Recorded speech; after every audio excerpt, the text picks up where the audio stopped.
guys, welcome to the video. Today we're going to swatch out my top 5 favourite watercolours and talk a little bit more about them.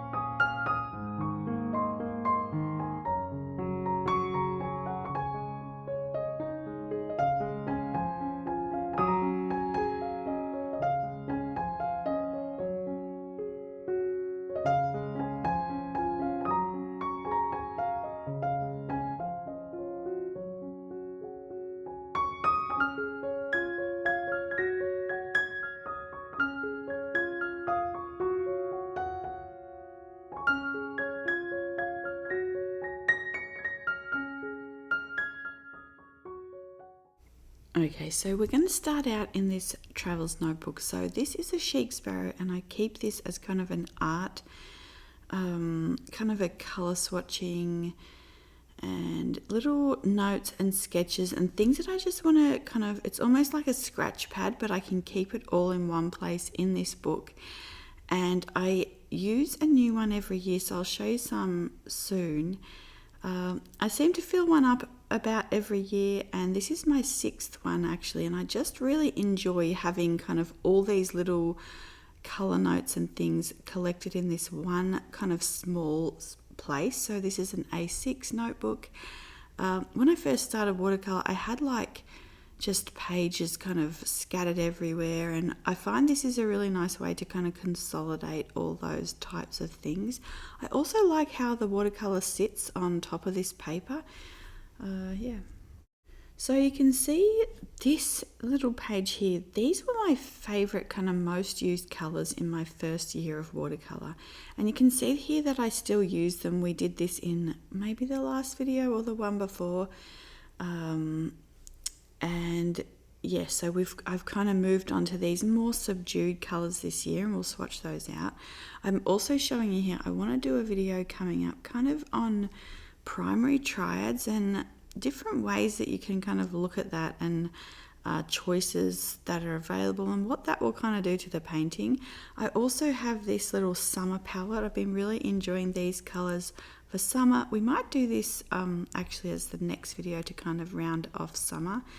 And yeah, you can see just a really nice little arrangement of colors there. But one of my favorite things about watercolor and about art in general is how you can choose different colors and really kind of create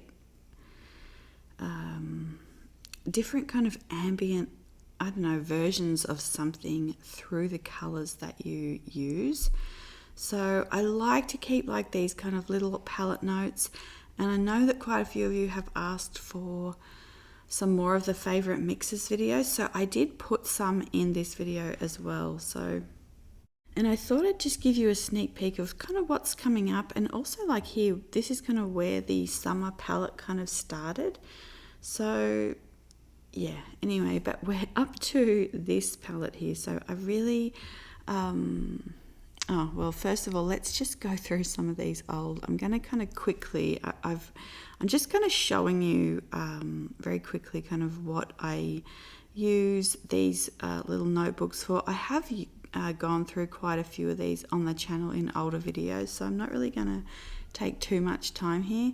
But you can see here how it's just really, even if it's not a little notebook like this, it's always useful to have some kind of a scratch pad. You can see like this was the first one that I used with really more brighter primaries, and this is a little Midori cotton one as well that I'm not sure if they make those anymore, but I also really enjoyed that. So let's get to the reason for this video. This is kind of the main palette that I've been using on the channel, and 5 of these colors need a pretty serious refill. You can see here those 2 are almost empty, and then there's 3 other ones here, and this is kind of how I found, or you know, kind of, I didn't really choose my top 5 favorites. I could see here the ones that I was using the most all year. So you can see here that I'm just going to use this up, and then I'll replace these in the video. But when I'm putting the water in here to kind of let these start to activate, you can see that I'm just running my brush kind of lightly around the edges. I'm not trying to kind of push it to the bottom of the pan there or anything like that, to kind of preserve and just look after the brush a bit. So the first one that we have here, this is a Daniel Smith one. This is French Ochre. I think this has been on quite a lot of my favorites or top most used videos, and that's because of the transparency and the lightness of this color. It doesn't weigh anything down when you mix with it. It's quite a beautiful color to just mix things with, and it keeps them quite vibrant and sort of not muddy. So this next one here is from Kremer. This is their Incarnate #1, and so just a really beautiful kind of blush color. And this one was kind of the one that I replaced. I used to have the Chinabrese, and they changed the formula, so it's still in that palette, but it's a little bit more like of a powder pink. But I really find that I use this kind of more peachy color quite a lot. So this one here is the Greenleaf and Blueberry. It's their French Grey Earth. So this one is almost like a kind of a green umber, but it's got like granules in it. It's a really light, again, like a light kind of color, but just really beautiful again to give things a little bit of depth, but without kind of being too heavy. And then this one here is the Ocean Paper Silk Grey. So they actually just did a shop update and put some more of this in their shop. But it's just a beautiful kind of like a hematite violet, or like a violet earth mixed with a lot of white. I really just like having that premix there as well. And then this one is the Wallace and Seymour Blue John. I think it's the Blue John.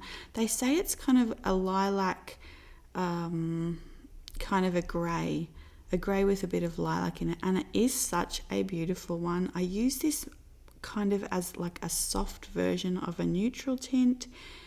And yeah, I really love it for that. So the last thing I have here that I've been using quite a bit, this is kind of an extra. So this one is the Lisilinka Gold, Holographic Gold. And this one has kind of replaced my Katia from Nibs, because I can't get that anymore. So I am a little bit precious about, so you may have that one if you've been following me. I'm going to also show you a couple of alternatives. This is quite an expensive one, but you can see here I've been using it quite a lot all year, and I still have so much left.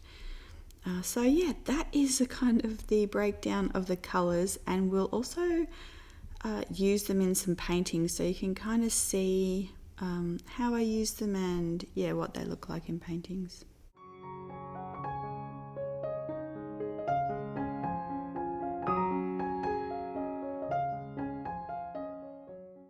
I'm also still using and loving the Graphite Aquarelle, the watercolor lead pencil from Faber-Castell, and I've been really loving the Copic Multiliner. That's the 0.05, but I've been loving the 0.1. I just happen to have that one here. So these are a couple of alternatives for the Lisilinka. So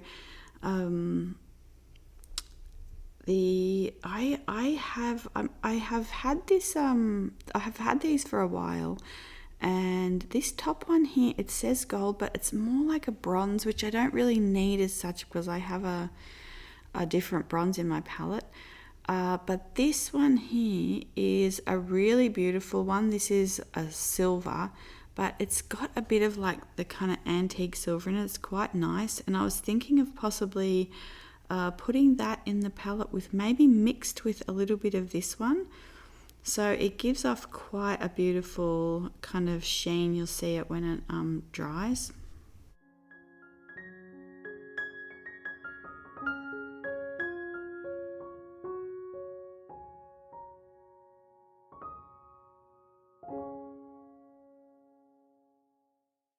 You You could also try getting some extra fine holographic glitter and putting a few drops of that gum arabic maybe in with a silver or something like that.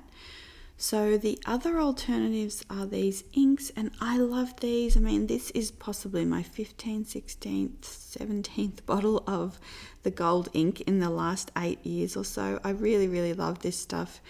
And yeah, you can use it with a dip pen, you can use it with a paintbrush.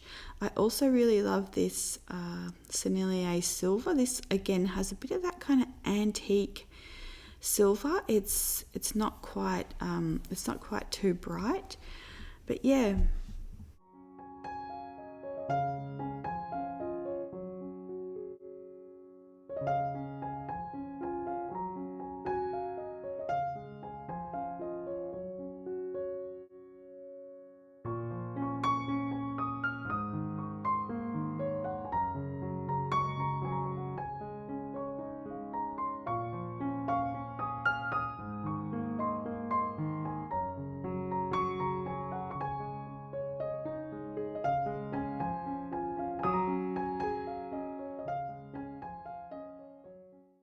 So you can see that my colours from last year were pretty similar, and then this year as well I did kind of an extended version of my most used ones. I'm not going to go through and swatch all these out. They are in my palette swatch video. It's all in there. So, but you can see here, like, I have been really enjoying these colours for quite a few years, and yeah.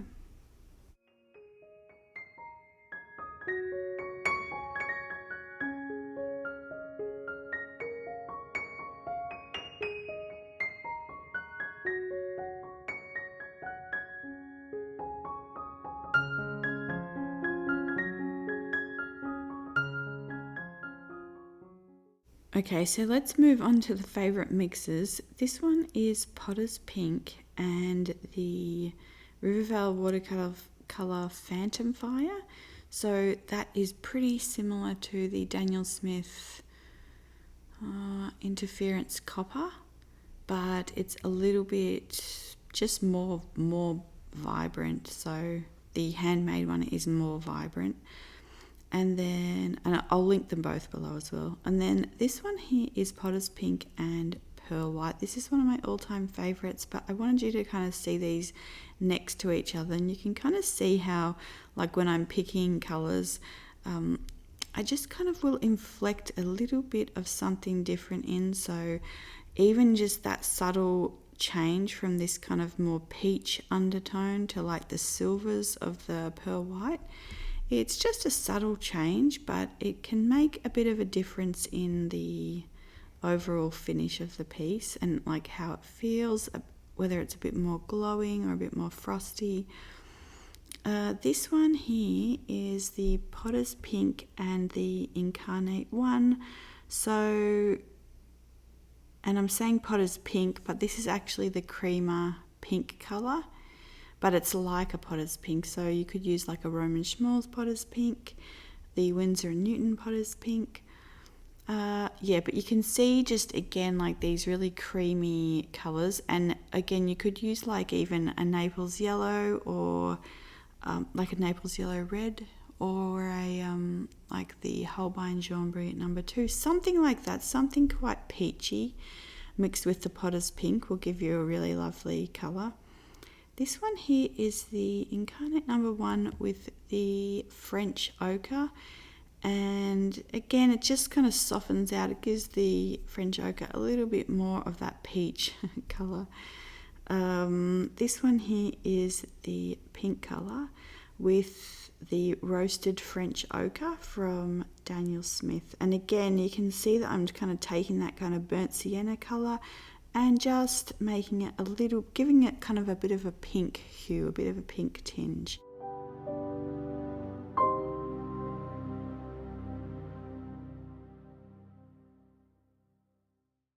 You can also see that I'm putting a little drop of water on it. I like to see that kind of background of the water and what it's going to do, if it helps it separate, or I don't know, just differences in the colour that it creates. This one here is Daniel Smith Purpurite and Incarnate #1, and I have been using this mix all year and just absolutely loving it.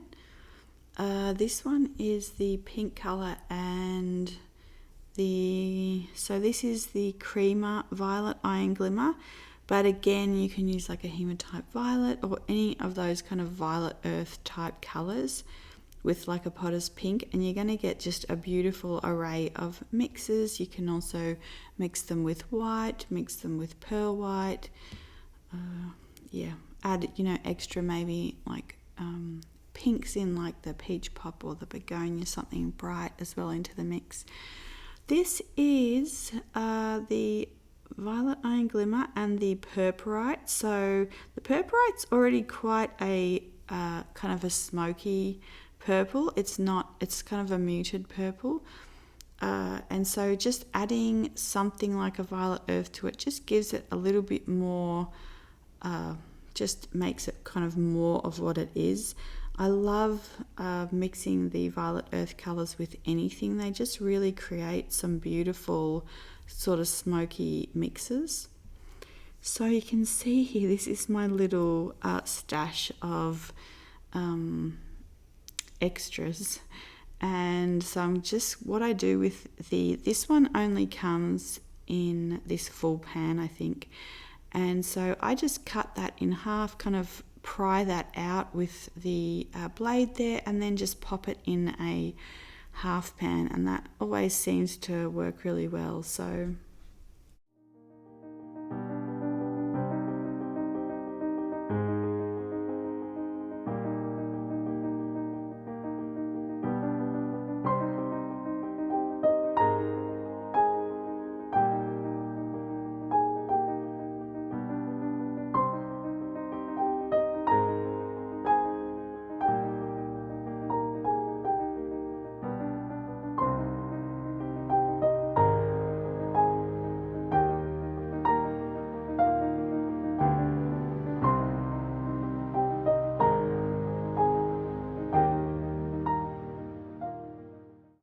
okay, so we have had so much Queen Anne's lace growing here and blooming this last month. It's been really, really lovely. So I have been inspired quite a lot by that on our walks, and I wanted to kind of put that into the paintings today and kind of look at what that might look like. So I used that white mask that I just showed there, and I just basically drew it on with a brush, you can see there is my kind of composition sketch. And then I've also just got this little swatch of these colors to the side of me here, so I can kind of just think about that while I am painting.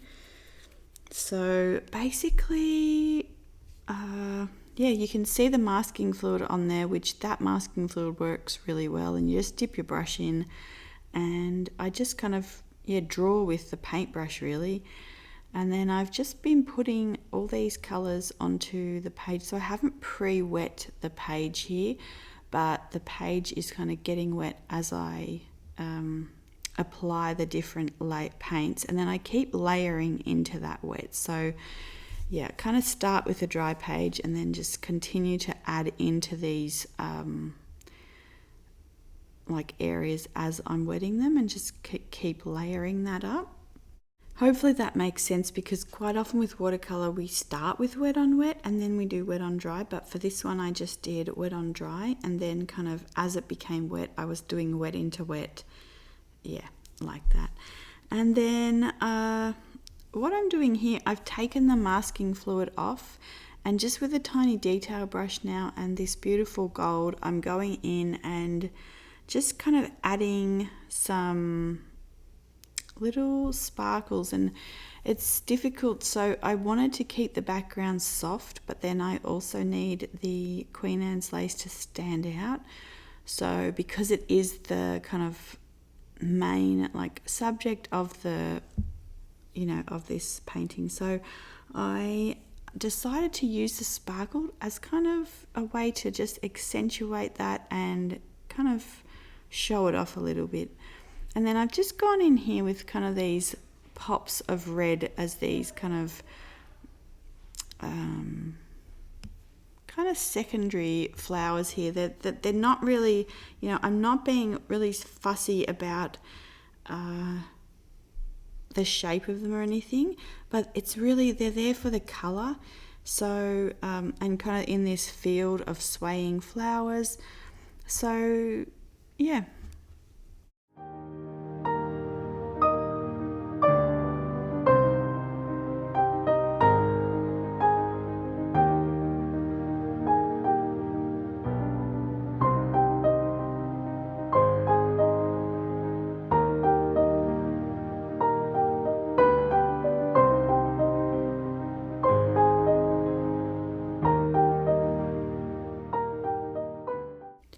So red and green are complements, so it's a good idea to use them together, but you don't want to use kind of just, how am I trying to explain this? You don't want it to look too Christmassy.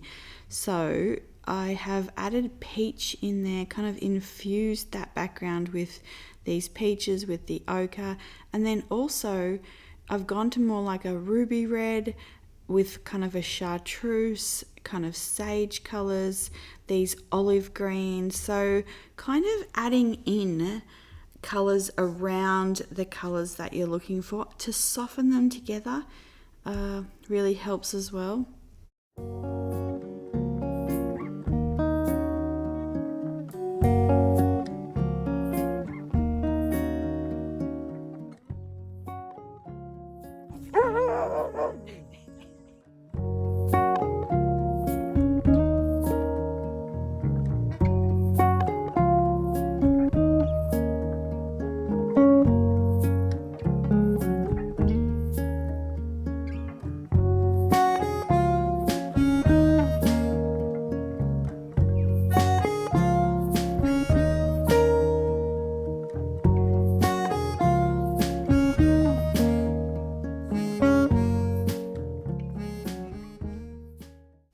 So you could see Millie there was barking with this little tiny teddy in her mouth at the neighbour's tent.